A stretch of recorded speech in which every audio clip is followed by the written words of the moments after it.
www.attableek.com, the reviver of Iman.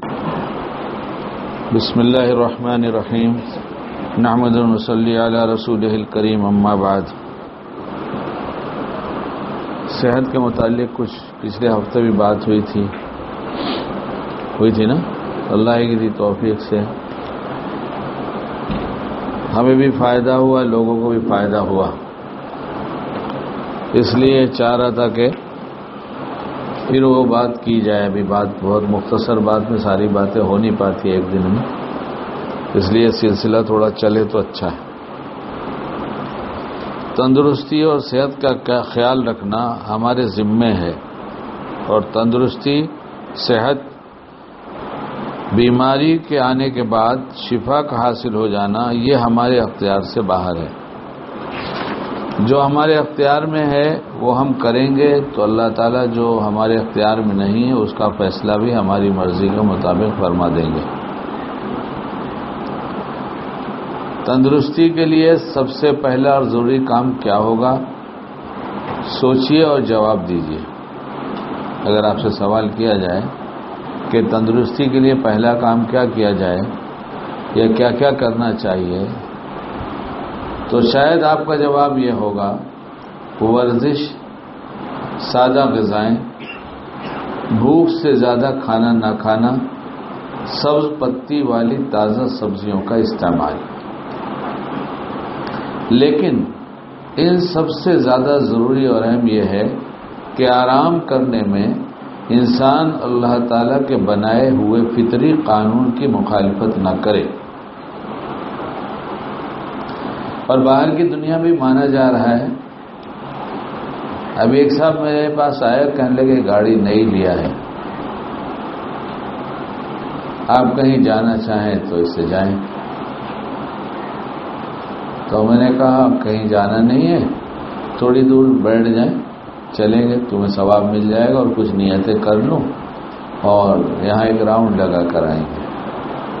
تو ان کی گاڑی میں بیٹھ کر جب ہم چلے اور واپس آئے تو میں نے ان سے کہا گاڑی تو آپ کی بہت اچھی ہے. کہا نہیں ہے، ایک دم شو روم سے نکالا ہے. تو میں نے کہا آرام بھی بہت معلوم ہو رہا ہے، تو اس لیے ایسا کرتے ہیں، اس گاڑی سے ہم لوگ سورت جاتے ہیں. کہاں پر؟ سورت. اور ان کو معلوم ہے کہ تیز رفتار گاڑی ہمیں پسند ہے، دھیری رفتار کی نہیں. رف چلانا پسند نہیں، لیکن جب روڈ خالی ہے تو دھیرے دھیرے کیا چلنا، قانون کی حد میں رہ کر، کسی کو تکلیف نہ ہو اور قانون دنیا کا بھی نہ ٹوٹے جو حکومت نے بنایا ہے. جتنی گنجائش اتنی تیز چلو. لیکن ایک بات ہمیشہ ڈرائیور سے کہہ دیتا ہوں، کوئی بھی ڈرائیور ہو، کیونکہ ہم بمبئی بھی جاتے ہیں شہر میں اپنے ڈاکٹر کے پاس، تو گاڑی ایک جگہ کھڑی کر دیتے ہیں اور وہاں بائک سے چلتے ہیں. کیوں؟ گاڑی تو چلائیں گے تو کام ہی نہیں ہوگا، بائک سے چلتے ہیں. تو الگ الگ لوگ ہوتے ہیں، تو میں ان سے کہہ دیتا ہوں، نیا آدمی جو ہوتا ہے، تم اگر تیز چلاتے ہو تو تیز چلانا، اور اگر تم دھیری چلاتے ہو تو دھیری چلانا. اس لیے کہ جس کی تم کو عادت ہے اس کے خلاف کرو گے تو ٹکرا جاؤ گے اور میرا بھی نقصان ہوگا. دھیرے چلنے والا سوچے گا تیز چلیں گے تو ٹکرائے گا، تیز چلنے والا دھیرے چلے گا تو ٹکرائے گا. یہ تجربہ ہے بہت. یہ تم کو جیسے چلانا ویسے چلاؤ، لیکن باہر کے سفر میں، لمبے سفر میں نہیں، تم دھیری چلاتے ہو تو پیچھے آ جاؤ. ہمارے پاس بہت ڈرائیور آگے بیٹھ جائے گا، چلا لیں گے. تو انہوں نے کہا یہ نہیں، اس میں تو عبرت کی 2-3 باتیں آ گئی ہیں سمجھدار لوگوں کے لیے،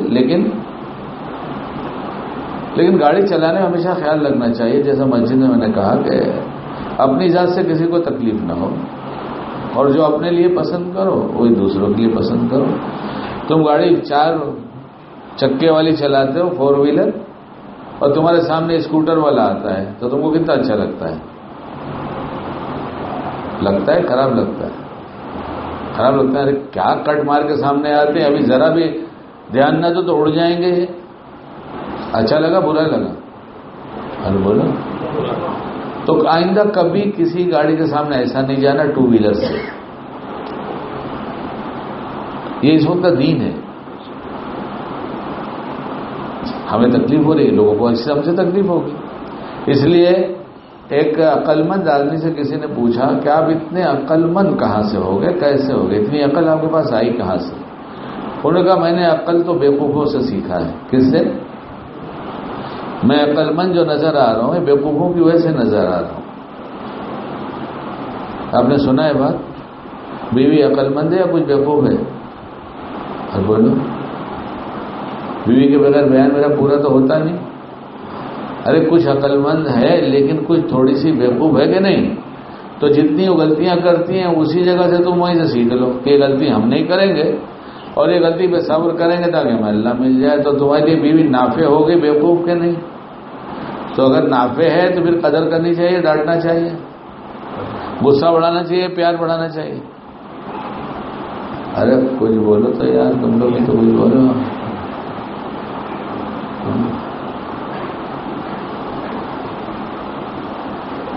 جنید بیٹا یہی ہم فیل ہیں, اس لیے سب جگہ فیل ہو رہا ہے. غصہ کر کے نکلتے ہیں, خود جلتے ہیں, دوسروں کو جلاتے ہیں. ایذاء مومن حرام ہے, اس لیے ایذاء مومن حرام ہے تو گاڑی چلانے میں بھی ہماری ذات سے کسی کو تکلیف نہیں پہنچنا چاہیے. عقل مند سے پوچھا گیا آپ عقل مند کیسے ہوگے؟ کہا بیوقوفوں سے سیکھا. بیوقوف جو غلطیاں کرتے رہے وہ ہم اسے چھوڑتے رہے, بس ہم عقل مند ہو گئے.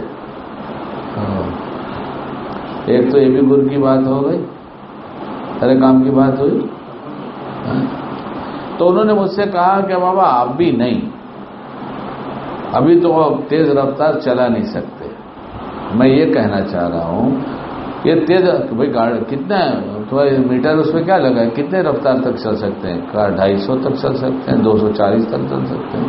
مطلب ماشاءاللہ جب اتنی اچھی گاڑی ہے تو میں تم سے زیادہ نہیں 100-120 کی رفتار میں بولوں گا چلو, اور جہاں منع ہوگا وہاں اتنی کم کر دینا, جہاں اجازت ہوگی وہاں تیز چلنا. کہنے لگے نہیں چل سکتے. میں نے کہا جب آدمی گاڑی تمہاری ہے دوسرے کی ہے؟ کہا ہماری. پیسے دے کے خریدا ہے یا ادھار لائے؟ نہیں, کہنے لگے کیش دے کے لیا, پیمنٹ پورا کر دیا. ابھی اس میں گاڑی والوں کا تو کچھ نہیں ہے, کمپنی والوں کا, شو روم والوں کا کچھ ہے حصہ؟ کہا کچھ بھی نہیں. ہم نے کہا گاڑی تمہاری ہو گئی نا؟ کہا ہاں, ہم تو اس کو مالک ہو گئے. کہا ہاں, تو چلاؤ اپنی مرضی سے. کہا نہیں چلا سکتے, ابھی اس کا انجن بندھا ہوا ہے. ایسا کچھ ہوتا ہوگا ہمیں تو پتہ نہیں. ابھی اسپیڈ نہیں بڑھا سکتے, مالک ہو کے اسپیڈ نہیں بڑھا سکتے. اور خالق نے ہمیں جسم دے کر منع کر دیا کہ امانت دیا ہے, جیسی چاہے اسپیڈ میں رکھیں, جب چاہے سوئیں, جب چاہے جاگیں, جب چاہے بولیں, جب چاہے خاموش رہیں. اس لیے حضرت فرما رہے ہیں کہ لیکن ان سب سے زیادہ ضروری, کس سے زیادہ؟ یعنی صحت مند رہنے کے لیے ورزش, سادہ غذائیں, بھوک سے زیادہ کھانا نہ کھانا, سبز پتی والی تازہ سبزیوں کا استعمال, یہ تو بہت اچھی چیز ہے صحت کے لیے. لیکن ان سب سے زیادہ ضروری اور اہم یہ ہے کہ آرام کرنے میں انسان اللہ تعالیٰ کے بنائے ہوئے فطری قانون کی مخالفت نہ کرے. جب گاڑی بنانے والی کمپنی کی مخالفت ہم نہیں کرتے تو اللہ کی کیوں کریں؟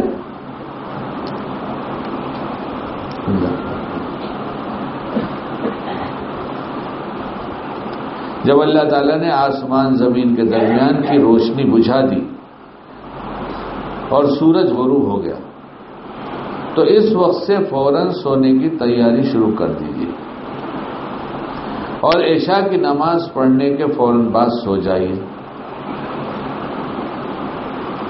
یعنی ترتیب بنانا شروع کر دیے. کھانا مغرب کے بعد کھا کے فارغ ہو گئے اور آگے کے کچھ کام ہیں وہ سب نمٹا لیے جلدی جلدی. کچھ ملاقاتیں ہیں, ایک وقت طے کر لیا, اتنی دیر میں ہم فارغ ہو کر گھر چلے جائیں گے. کتنی دیر وقت لگانا ہے؟ نہیں کچھ نہیں, بیٹھیں گے تو بیٹھے رہیں گے, باتیں کریں گے تو کریں گے, نہیں یہ سب نہیں, ہمیں اتنے بجے سو جانا ہے. اور پچھلی دفعہ میں نے ایسے بگڑے ماحول میں جہاں پر کہ لوگ جلدی سونے کے عادی نہیں ہیں, وہاں کا بھی ایک نمونہ آپ کو سنا دیا تھا کہ عشاء بعد وہ لوگ سو جاتے ہیں.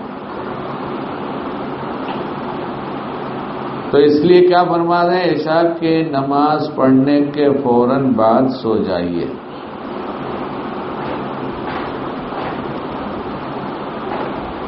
اصل میں داعی وہ ہے جو ماحول کو بدل دے, داعی وہ ہے. اور جو ماحول کے ساتھ جیتا ہے وہ داعیانہ صفت اس کے اندر نہیں ہے، باتیں ہیں. دائی ہمیشہ ماحول کو بدلتا ہے. فجر بعد کوئی نہیں ملے گا، کوئی نہ ملے، نہیں ملے گا، نہ ملے، ہمارا کیا لینا دینا. ہمارے ذمہ کام کیا گیا ہے، ہم تلاش کریں گے، دھیرے دھیرے سب ملیں گے. ہم بات کا ڈھنگ جان جائیں، ہم ملاقات کے جذبات جان جائیں، ملاقات کے نیتیں سیکھ جائیں، ملاقات کی سنتیں سیکھ جائیں، دھیرے دھیرے ماحول بدل جائے. یہ ہوتا ہی نہیں.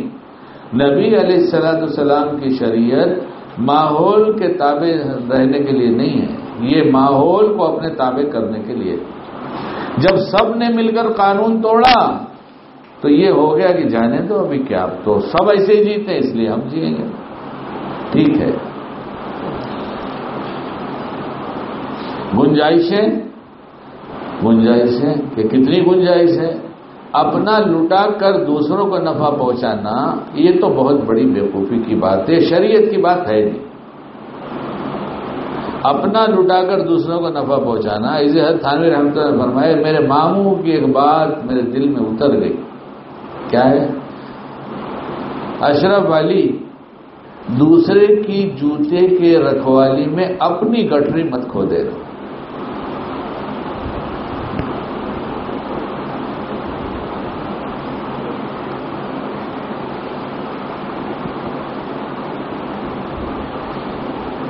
وہ ہر سال نومبر میں اجتماع ہوتا ہے. کیا جگہ ہے وہ؟ بھوپال، تاج المساجد. اب تو کہیں اور ہوتا ہے شاید. جب تاج المساجد میں جگہ آپ نے دیکھا ہوگا، شاید 60 سیڑھی شاید ہوگی. بہت شاید 30 سال پہلے گیا ہوں گا، ایسا کچھ یاد ہوتا ہے. سڑک کی طرف سے جائیں گے جہاں سے شاید 60 سیڑھیاں چڑھنی پڑیں، اور ایک طرف سے اونچان ہے تو وہاں سے کم سیڑھیاں چڑھنی پڑتی ہیں. ایک طرف بہت نیچا، ایک طرف اونچا. یہ 30 سال پرانی بات ہوگی، ہو سکتا ہے، اور وقت تو چلا جاتا ہے. 35 سال پرانی ہوگی. تو اس وقت یہ ہوا کہ وہی باتیں چل رہی تھی. لوکل لوگ تھے کہ بھئی اس کو ایسی مقبولیت مل گئی ہے کہ ٹھنڈی کے زمانے میں ایسی ٹھنڈی وہاں ہوتی ہے، خاص طور سے وہ علاقہ ٹھنڈک آیا، لیکن بہت پبلک آتی ہے اور ہر سال اجتماع ہوتا ہے. تو ایک آدمی نے کہا یہ ایک صاحب کی بڑی قربانی ہے. ہم نے کہا کیا قربانی؟ کہنے لگے کئی سال اس مسجد میں ایسے گزرے کہ وہ اعلان کرتے تھے تعلیم ہوگی اور ایک بھی نہیں بیٹھتا تھا. وہاں والوں نے سنا ہے ایک آدمی بھی نہیں بیٹھتا تھا، لیکن اس شخص نے یہ سوچ کر کہ کوئی بیٹھے نہ بیٹھے میری تو تعلیم ہو رہی ہے، پھر لوگ بیٹھے تو ایسی آباد ہوگی کہ دنیا جانتی ہے تاج المساجد کیا ہے. سنت شریعت سے ہٹ کر نفع ہو جائے یہ دھوکہ ہے. اور ایک بات اور سمجھنی چاہیے، میں بات آپ سے کتاب کی کہتا ہوں، اور یہی کتاب لائبریری میں میرے موجود ہے، آپ اس سے پڑھتے جائیے، کہیں نہ کہیں مل جائے گی. ہم آپ سے بار بار کہتے نشان لگا کہ ہم دکھائیں گے نہیں. ہم کیوں دکھائیں؟ رات دن ہم جوجھتے رہیں، مرتے رہیں، پڑھتے پڑھاتے رہیں، اور آپ آئیں کہ کہاں لکھا ہے؟ میں دکھا دوں؟ نہیں دکھاؤں. آپ پڑھیے. جب نہ ملے گا تو آپ کہے گا ملتا تو نہیں، میں نکال کے دکھا دوں گا، یہ لکھا ہوگا. جو چیز مجاہدے سے وقت دے کر زندگی لگا کر حاصل کی گئی، میں آپ کو فری میں دے دوں؟ نہیں تو دے سکتا. اس میں لکھا ہے نفس شیطان کے 20,000 نورانی دھوکے ہیں. کتنے؟ اپن تو بمبئی والے شکیل بھائی، نفس شیطان ہوئے گا. اپن تو بمبئی والے، اپن تو بھنڈی بازار والے، اپنے کو کیا دھوکہ دے گا وہ؟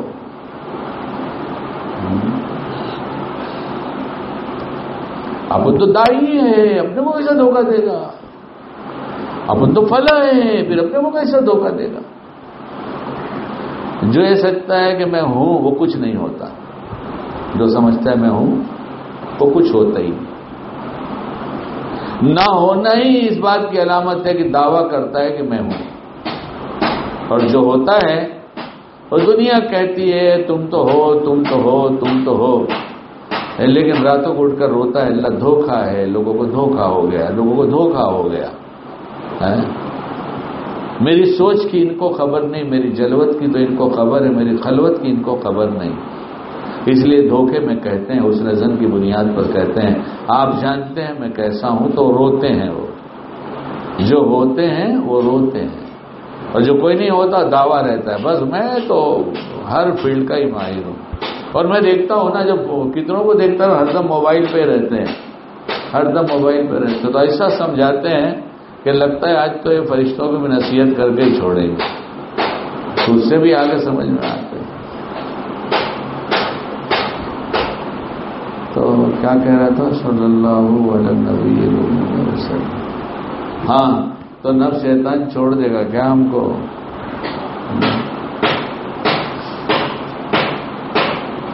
حضرت ہاجرہ، حضرت اسماعیل، حضرت ابراہیم علیہ السلام کی وہ قربانیاں، وہ مواقع جہاں جہاں شیطان آیا ہے، شاید آپ بھولے نہیں ہوں گے.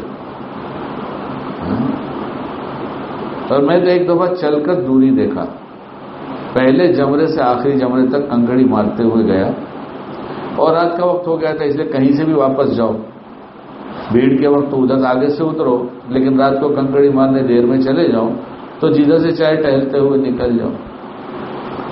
تو واپس ہو رہے تھے تو ہم نے کہا ہم چل کے دیکھیں گے کتنی منٹ کی دوری ہے.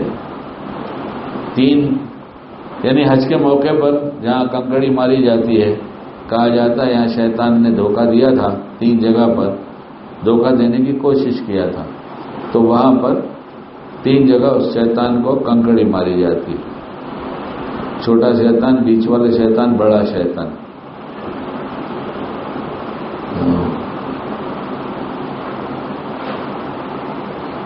چل کر گیا، میں نے کہا دیکھوں کتنی دیر میں پہنچتا ہوں. تو میں اپنی رفتار سے بیمار آدمی، میں نے 7 منٹ میں دوری طے کیا. کتنے منٹ میں؟ جوان لوگ اور جلدی طے کر سکتے ہوں گے، تندرست اور جلدی طے کر سکتے ہوں. میں نے 7 منٹ میں طے کیا. 7 منٹ کی دوری میں 3 دفعہ دھوکہ دینے آیا ہو حضرت ابراہیم حضرت اسماعیل علیہ السلام کو، ہم کون ہے جو ہمیں دھوکہ وہ نہیں دیتا؟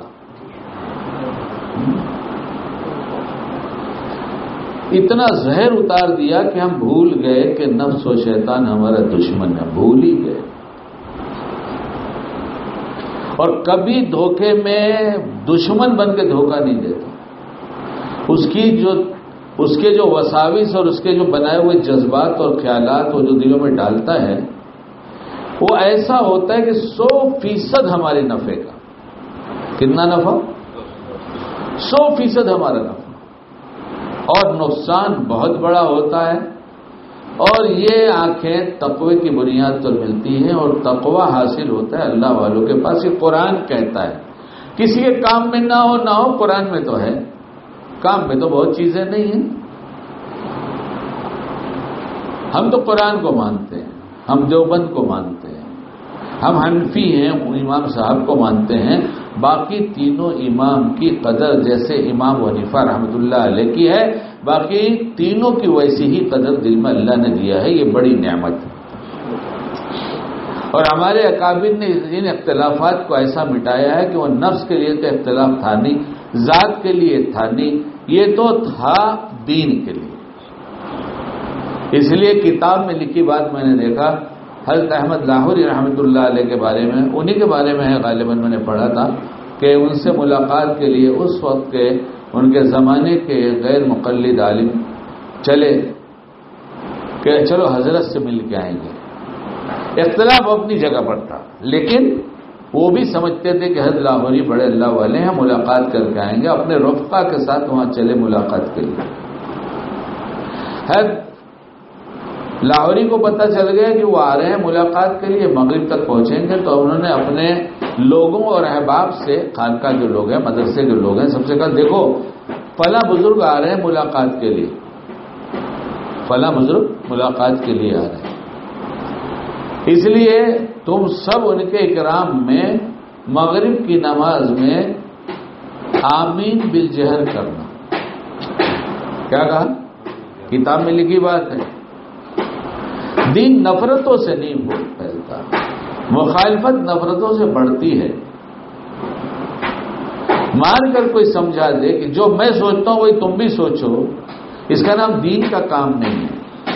تمہاری سوچ ایسی ہے تم ویسے سوچو، اللہ سے مانگتے رہو کہ اللہ ہمیں صحیح بات سمجھا دیجیے، ہم بھی مانگتے رہے کہ اللہ ہم کو صحیح بات سمجھا دیجیے۔ اس میں کوئی کہے ہمیں حق پر ہوں، مجھے حق مانگنے کی کیا ضرورت؟ تو اللہم ارنا الحق حقا وارزقنا اتباعہ والی دعا کس نے پڑھا تھا، کس نے سکھایا تھا؟ ان سے زیادہ بھی کوئی حق پر تھا کیا؟ یہ تو ہر ایک کے لیے۔ تو وہ حضرت پہنچے،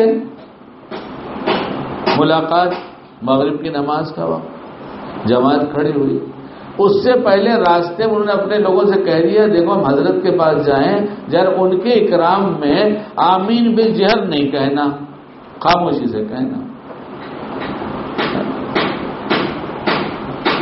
اب اچھا کیا سین رہا ہوگا بمبئی کی زبان میں، کیا سما رہا ہوگا کہ جتنے حنفی ہیں سب نے زور سے آمین کہا اور جتنے غیر مقلد ہیں سب خاموش رہے۔ اختلاف مار پیٹ سے ختم نہیں ہوتا، بڑھتا ہے، بحث مباحثے سے بڑھتا ہے۔ اس لیے آج جو اختلاف پھیلا ہے جس کو آپ سب جان رہے ہیں، آپ بحث مباحثہ مت کیجیے، کون صحیح کون غلط کا فیصلہ آپ مت کیجیے، آپ صرف ایک ہی بات کیجئے، ہمارے کام میں بحث مباحثہ منع ہے، ہمارے یہاں لایانی کلام منع ہے۔ اس لیے تم بھی دعا کرو کہ اللہ ہمیں حق والوں کے ساتھ جوڑ دیجیے، اور ہم بھی دعا کرتے ہیں حق والوں کے ساتھ جوڑ دیجیے۔ یہ بات بہت مشکل سے سمجھ میں آئے گی جب تک اہل تقوی کے پاس جا کر دل نہیں بنے گا، جب تک حق قبول کرنے کی صلاحیت نہیں ہوتی۔ آپ اٹھائیے کتابیں، باتیں میرے گھر کی نہیں ہیں۔ بنا دل حق قبول کر لیتا ہے، بگڑا دل حق قبول نہیں کرتا، حق لوٹ جاتا ہے۔ حق کیا ہے؟ حق کیا ہے یہ دیوبند کے علماء بتائیں گے، وہاں کے مفتی بتائیں گے، ہم آپ نہیں فیصلہ کر سکتے۔ دیوبند اس لیے نہیں بنا تھا کہ آپ کو نماز سکھا دیں گے خالی، حق اور باطل کی تمیز یہاں ہوتی ہے۔ یہ اعلان کریں گے باطل کون ہے حق کون ہے۔ میں غلط کہہ رہا ہوں، میرا مضمون اس وقت کا ہے نہیں، لیکن پھر آ گئی بات تو میں کیا کروں، آ جاتی ہے تو سنا دیتا ہوں، اور نہیں آتی تو قصدن لانے کی کوئی کوشش نہیں ہوتی۔ ہم تو صحت کی بات کر لیں تاکہ ہم سب صحت مند ہو جائیں۔ صحت مند ہونا چاہتے ہیں تو گاڑی اگر منزل پہنچے تو ابھی 1000 کلومیٹر تک رفتار دھیری رکھنی پڑے گی۔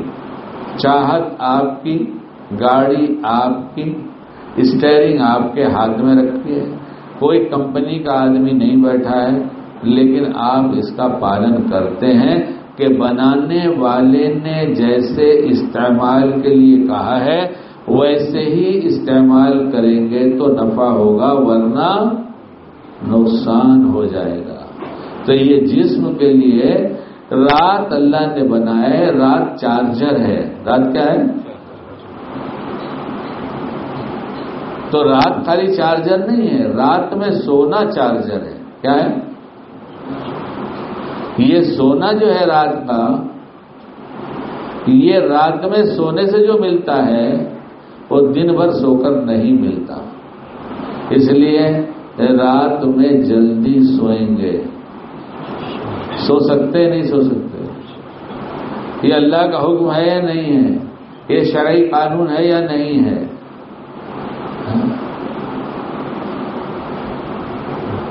جس کی ایسی مجبوری ہے، بیچارہ نوکری کرتا ہے بمبئی شہر میں، اب پنویل آتے آتے 11:30 بج جاتے ہیں، تو بیچارہ مجبور ہے، کرے گا کیا؟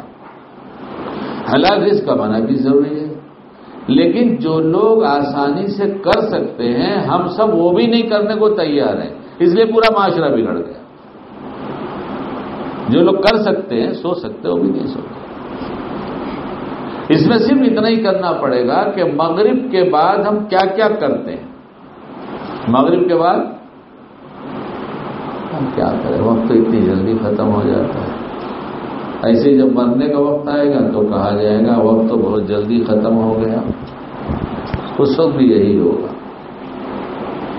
اس سے زیادہ قیمتی کوئی چیز نہیں ہے. ہم آج یہ طے کریں کہ ہم مغرب سے لے کے عشاء تک یا 10 بجے رات تک جو کچھ کرتے ہیں اس میں کون سا ایسا ضروری کام ہے جو ابھی ہم کو اس وقت کرنا ہوگا اور کون سا ایسا ہے جس کو کل صبح پر ٹال سکتے ہیں. ہر ایک کی اپنی مشغولی ہے. کوئی اگر بیان تو اصل میں عمل کے لیے ہوتا ہے، عمل نہ ہو تو پھر بیان سننا نہ سننا تو برابر ہی ہو گیا، اور بلکہ سننا زیادہ نقصان دہ ہو جائے گا. اس لیے ہم سنیں گے نہیں. کیا ہوئے گا؟ نہیں سننا بھی ضروری ہے. یہ دین کا علم حاصل کرنا فرض ہے، تو یہ سننا تو پڑے گا، چھوڑ نہیں سکتے، سننا ہی پڑے گا. تو ایک ترتیب بنائیں گے کہ ہم یہ کام کرتے ہیں. اللہ پاک سے دعا مانگیں گے، اللہ پاک ہماری ترتیب ایسی بنا دیجیے. چونکہ ہمیں کرنا ہی نہیں ہے اس لیے ہم دعا بھی نہیں مانگتے. میں بار بار کہہ رہا ہوں، مناجات مقبول سے جو کچھ ملا ہے میں آپ کو بیان نہیں کر سکتا. یہ مناجات مقبول اور حزب الاعظم کے نام سے بزرگوں نے جو دعائیں جمع کر دیا ہے، بعض اکابر ہمارے حزب الاعظم سے دعا مانگتے ہیں، اس کتاب سے مانگتے ہیں جو اس میں لکھی ہوئی دعائیں، اور بعض جو ہے یہ مناجات مقبول سے. اور ہم مناجات مقبول اس لیے بار بار کہتے ہیں کہ ہمارے بڑوں نے ہمیں مناجات مقبول کہا کہ تم اسے پڑھا کرو، مانگا کرو اس کے ذریعے. اس لیے مناجات مقبول الگ سے چھپوائی گئی اور بہترین کاغذ میں چھپوائی گئی کہ روز کا پڑھنا ہے. یہ روز کا پڑھنا ہے. خراب کاغذ میں لے کر آئیں گے 2-4-6 مہینے میں روز جب پڑھیں گے تو خراب ہو جائے گی. اور یہ جو ہے مولانا ضیاء الرحمان صاحب بیچتے ہیں یہاں، اس میں ایسی ایسی دعائیں مانگی گئی ہیں کہ ہم سوچ ہی نہیں سکتے. اس کے ذریعے آپ کی زندگی اور ہماری زندگی بدلنا شروع ہو جائے گی. ہمیں احساس بھی نہیں ہوگا کہ ان دعاؤں کے ذریعے مل رہا ہے. وہاں تو مانگو کہا گیا ہے مانگو دیں گے، اور وہاں ایسی ایسی چیز مانگی گئی ہے کہ ہم سوچ ہی نہیں سکتے. وقت ہوتا تو خالی میں ایک دعا نکال کر سناتا آپ کو، ایک دعا جو ایک ساتھ لکھی ہوئی ہے، لیکن ابھی سے وقت ہی نہیں ہے، ختم ہو جاتا ہے وقت. اور زیادہ بیان کریں گے تو ہم بیمار ہو جائیں گے. اس لیے ہم بیان کم کر رہے ہیں. کیا کریں، مجبوری ہے ہماری. تو اس لیے ایک بات طے کر کے جائیں کہ ہم پہلے طے کریں گے، پھر اللہ سے دعا مانگیں گے، پھر اس کے بعد ہم اپنی ترتیب بنائیں گے. ہم کون سا کام، کوئی بھی ملاقات ہی آئے گا، ملاقات ضرور ہے، کل مل لیں گے صبح میں. اور سب کو جب فجر بعد آپ وقت دینا شروع کر دیں گے تو بہت سے بیکار کی ملاقات ہی بند ہو جائے گی. دیکھ لیجئے، کر کے دیکھ لیجئے. صبح میں آ جانا بھائی، اشراق کی نماز کے بعد فوراً آ جانا. اب دیکھو کتنے آتے ہیں. فجر کی نماز یہی پڑھ لینا، مل لینا. عشاء پڑھ کے مت ملو، مغرب پڑھ کے مت ملو، فجر کی نماز میں آنا ہے. عشاء فجر پڑھ لینا، فوراً ملنے آ جانا، مل جاؤ گا. دیکھو کتنے چھٹ جاتے ہیں. اس لیے جلدی سونے کا نظام بنایا جائے. جس کے گھر میں چھوٹے چھوٹے بچے ہیں وہ ان کے سونے کا وقت ظہر کے بعد، ظہر سے پہلے بنا دیں، تاکہ وہ عصر مغرب عشاء کے دوران میں سوئے نہیں کہ جاگیں گے. جب وہ اس وقت نہیں سوتے تو نہیں جاگتے. 5 بچے ہم کو بھی اللہ نے دیے، ایسی بات تو نہیں. ہم کو چندے والے بلاتے تھے کہ 10 بجے کے بعد ملیں گے. ہم نے کہا 10 بجے کے بعد ملیں گے تو ہم سوئیں گے کب؟ چندہ صبح میں دینا ہے دے دینا، ورنہ مت دینا. ایک دفعہ کچھ غلطی کیا تھا، پھر اس کے بعد نہیں کیا. ملتا ہے جو ملنا ہے ملے گا. جو وہاں سے طے وہ کہیں اور جائے گا کیا؟ وہ کہیں نہیں جائے گا، وہ تو مل کر ہے. اللہ ہم سب کو باعمل بنائے. باتیں بڑھتی جائیں گی اور گھڑی کا وقت بھی بڑھتا جائے گا. بس اللہ ہم سب کو پرانی اپنی وہ طرز جو شریعت سے ہٹ کر زندگی ڈھل گئی ہے، اللہ اسے نکال کر میں عافیت کے ساتھ شرعی زندگی عطا فرما دے. سبحان اللہ و بحمدہ، سبحانک اللہم و بحمدک، ونشهد ان لا الہ الا انت.